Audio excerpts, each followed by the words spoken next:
मैंने शादी कर ली थी, मुझे तुमसे कुछ लेना देना नहीं था, अब मैं तुमसे आके बच्चे छीनूंगा।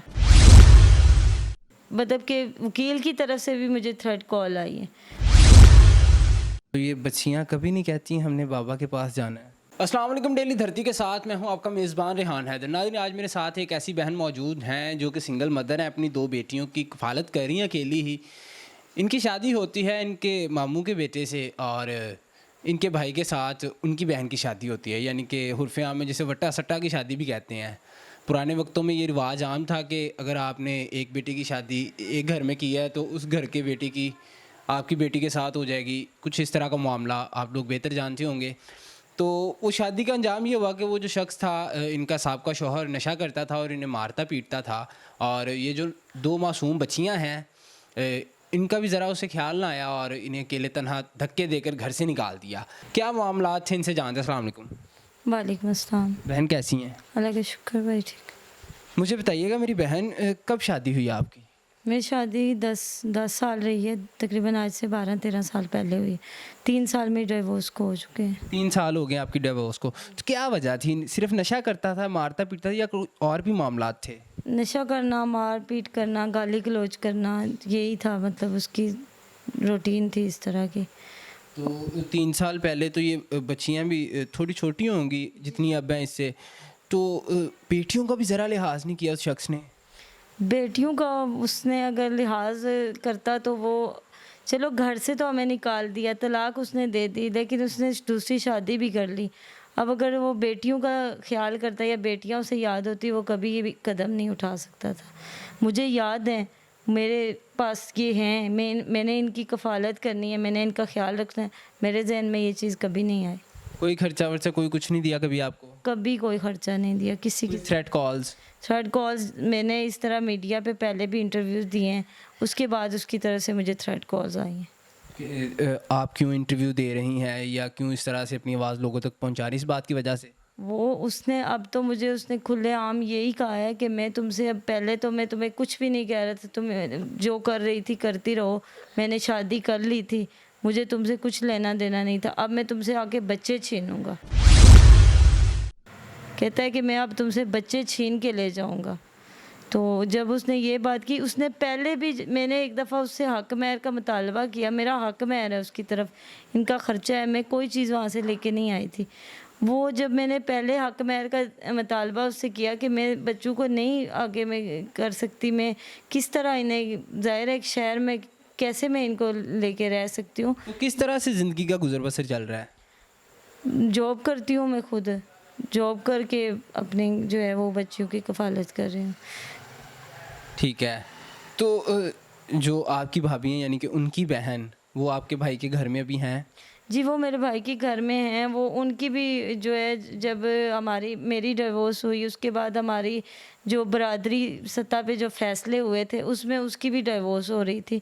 मगर उस टाइम भी मैं ही उसके आगे खड़ी हुई हूँ कि मेरे नसीब हैं, लेकिन आप इसको जो है डिवोर्स ना दें। सारे, हालाँकि फैमिली वाले मुझसे इस बात पे नाराज़ भी हुए थे कि तुम इस तरह क्यों कर रही हो, जब तुम्हारा घर तबाह हुआ है। मैंने कहा ठीक है, मेरा हो गया, मगर इस तरह अब नहीं है कि मैं कहूँ कि आप इसको भी जो है डिवोर्स दें।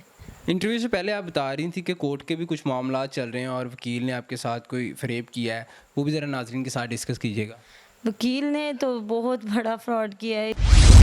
इस वकील ने जो है मुझसे पैसे लेता रहा। वो जब वकील ने केस लेना था, उस टाइम वकील कुछ और तरह से बात करता था। अब जब उसने केस नहीं किया हल, उसने पैसे भी, सारी फ़ीस ले ली जब उसने, तो उसे केस में कोई दिलचस्पी रही नहीं। तो तब तो उसने, मतलब कि वकील की तरफ से भी मुझे थ्रेट कॉल आई है और उसने भी यही मुझे कहा है कि तुम मीडिया पे जाओ, तुम जहाँ मर्ज़ी, जहाँ तक जो कर सकती हो करो, मैं तुम्हारे ओरिजिनल डॉक्यूमेंट्स भी वापस नहीं देता हूँ और मैं तुम्हारा आगे केस भी नहीं चलाता। क्या वजह है? पैसों का मुतालबा कर रहा जी, था? पैसों का वो मुतालबा कर रहा था। उसने मुझे कहा 30,000 रुपये उसने कहे थे कि तुमने इस केस के मुझे देने हैं। मैंने उसे कहा ठीक है, मैं 30,000 आपको दूँगी। उसने फिर कहा कि 15,000 आपने मुझे जो देना है केस से पहले देना है और 15,000 आपने मुझे केस हल होने के बाद देना है। लेकिन उसने फिर केस हल होने के बाद नहीं, उसने मुझसे करते करते करते 20,000 ले लिया। जब उसने मुझसे 20,000 ले लिया, मैंने उससे यही पूछा कि 8 महीने हो गए मैं अदालत के चक्कर लगा रही हूँ, मैं अकेली अदालत के चक्कर लगा रही हूँ, आज तक वो बंदा आया भी नहीं है। ये किस तरह होता है कि मैंने तो जहाँ तक सुना है कि अदालत की तरफ से नोटिस जाए, एक नहीं, दूसरा नहीं, तीसरे नोटिस पे अदालत खुद एक्शन लेती है कि कोई बंदा हाज़िर ना हो तो हीने अदालत होता है, जिस तरह मैंने सुना है, मुझे नहीं पता इस चीज़ का। ये होता है, वो होता है। तो 8 महीने से उसे नोटिस भी जा रहे हैं, अदालत भी वो बंदा नहीं आया है, इतना क्या है वो? तो वकील कहता है मैंने जो किया है बस कर दिया है, आप इस तरह करेंगे मुझे 5,000 और दें। मैंने पता नहीं अखबार इश्तिहार करवाने हैं। मैंने कहा आपको मैं 5,000 कहाँ से दूँ? आपको मैंने पहले भी किस तरह से पैसे दिए हैं ये आप खुद जानते हैं, आप मेरी बच्चियों को भी जानते हैं कि मैं किस तरह से गुजारा कर रही हूँ।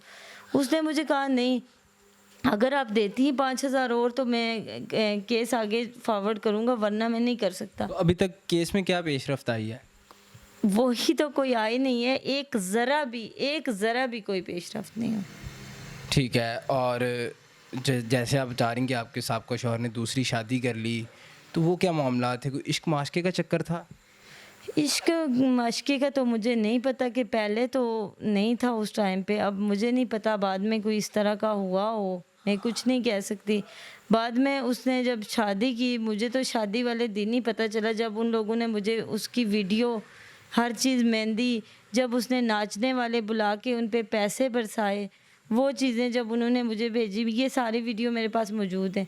जब वो उन्होंने मुझे वीडियोज़ इस तरह की भेजी, मुझे उस टाइम पता चला कि इसने शादी कर ली है। ठीक है। तो ये बच्चियाँ कभी नहीं कहती हमने बाबा के पास जाना है? नहीं, बच्चियाँ पहले ये बड़ी बेटी मेरी थोड़ा ख्याल करती थी, अब जो है वो जब से इसने वीडियोज़ वगैरह देखी हैं, अब ये भी नहीं कहती। अच्छा, मुझे बताइएगा, बहन के बहुत से मुखियर हजरात हैं जो इमदाद भी करते हैं, फ़ंड्स डोनेट करते हैं, तो अगर कोई आपको कोई डोनेशन की मद में कुछ देना चाहे तो आपको कोई नंबर वगैरह है? नहीं भाई, मैं नंबर मेरा इस तरह कोई भी नहीं है और ना ही मैं डोनेशन लेती हूँ, ठीक है। मुझे सिर्फ, मैं सबसे यही कहती हूँ, मेरा किसी तरह भी अगर कोई साथ नहीं देता है ना दे, बस मेरी आवाज़ जो है वो हुकूमत तक पहुँचा दे। मेरी आवाज़ अगर कोई अदालतों में कोई बड़ा है, वकीलों से बड़े कोई जज हैं, कोई हैं, बस उन तक मेरी आवाज़ पहुँचा दे कि मुझे मेरा हक़ लेके दें।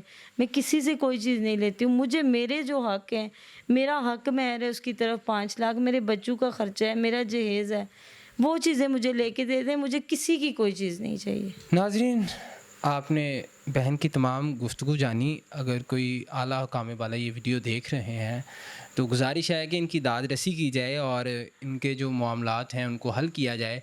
इनका जहेज़ जो इनका कानूनी हक़ है इन्हें दिया जाए, हक़ महर की रकम भी दिलवाई जाए। और जो वकील साहब अगर वो वीडियो देख रहे हैं तो हज़रत आपकी मेहरबानी है, वो सिंगल मदर हैं, ये आपकी बहन है, हमारी भी बहन है। खुदारा कुछ खुदा का खौफ खाएं और इनका मामला अगर हल कर सकते हैं तो करें, वरना इनके पैसे वापस करते हैं। वो बेचारी जॉब करती हैं और छोटी छोटी ये नन्ही मासूम सी कलियां, ये छोटी बच्चियां हैं, इनका ही कुछ ख्याल करें। अपनी राय से कमेंट सेक्शन में ज़रूर आगाह कीजिएगा। नाज़रीन, इसी के साथ मुझे दीजिएगा इजाज़त। अल्लाह हाफ़िज़।